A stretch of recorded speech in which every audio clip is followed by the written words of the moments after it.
Please note that every event has a precipitating cause.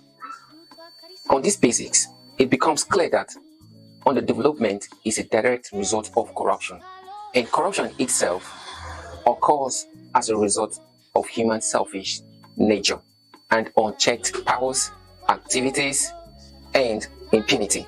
This permissive environment allows powerful individuals, particularly the political leaders, to commit crimes and abuse their powers without any fear of repercussion or punishment.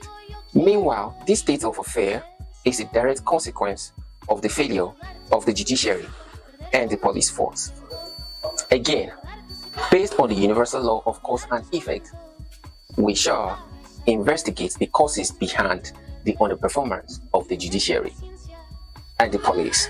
But first of all, let's question what is causing the judiciary to underperform. What are the challenges? These challenges include, first, delays. Court proceedings are often delayed, which can lead to miscarriages of justice. Remember, I mentioned that punishment has to be timely and impartial and adequately painful. This is the essence of punishment. Secondly, corruption. There are allegations of corruption amongst judges, which can undermine public confidence in the justice system.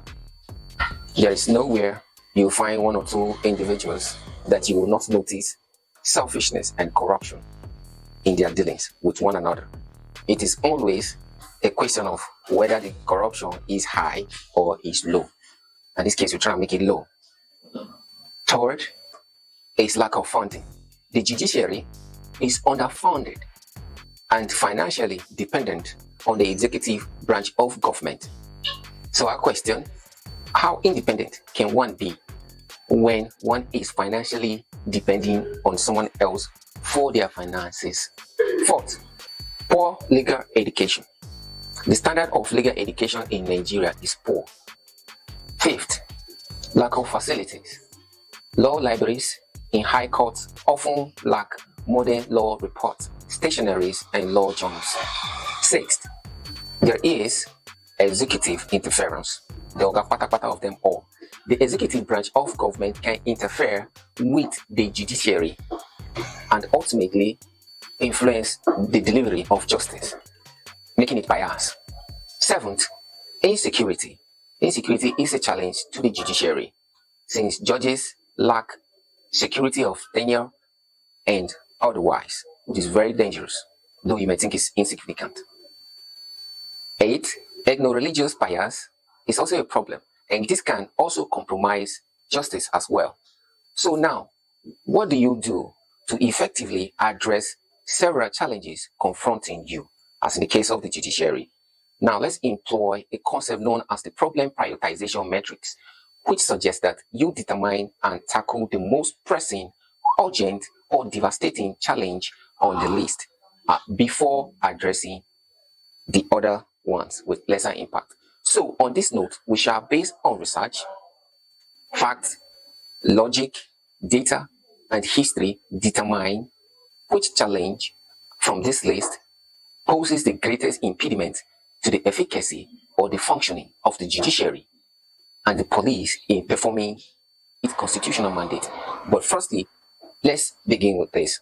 Assuming the judiciary had adequate infrastructure, facilities, quality legal education and personnel, adequate funding, and there was no internal corruption, no delay of cases within the judiciary or by the judiciary, but they lack the ability to make autonomous decisions without the interfering dictates or influence of the executive.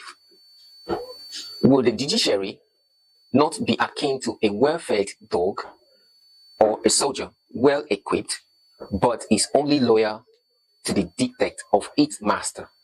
At this point in time, will this swift or partial justice the judiciary will offer, will it make any sense or be of any relevance to us? No. Again, secondly, for one to effectively function with the aim of protecting one's interest, be it an individual, group, or country. His ability of making autonomous decisions or actions must not be compromised by external interference or fear of political victimization or external repercussions.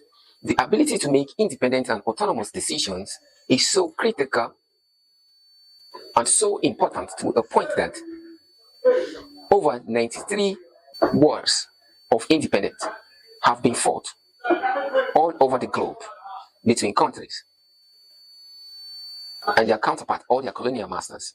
Ultimately, these were just individuals in groups or countries fighting for the ability to independently make autonomous decisions to effectively function towards protecting their primary interest.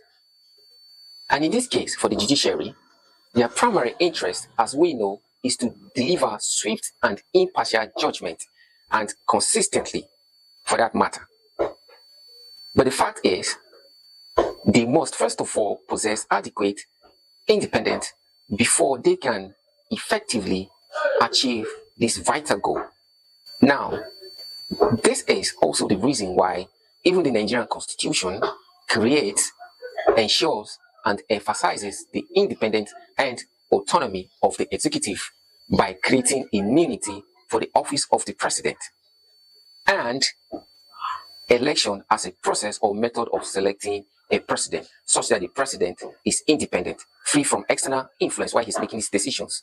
Now, to also ensure the autonomy and independence of the legislature, the Constitution provides that they are elected through a process of general elections. Now, notice that when it comes to ensuring the independence and autonomy of the judiciary and INEC, because of the vital role they play in society, we, through the Constitution, rather than do same, have resorted to a method of appointing the judicial officers.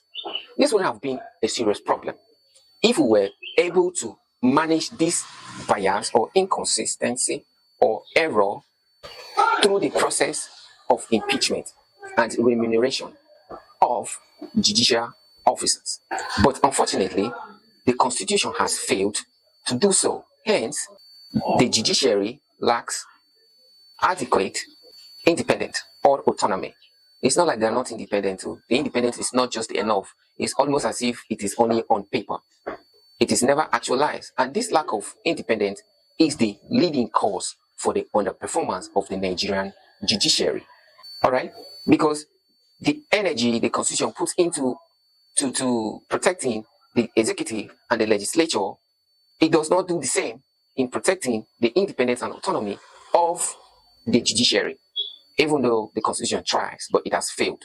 So in the next video, we are going to find out why the judiciary lacks adequate independence. Because nothing happens out of the blue. Everything happens for a reason.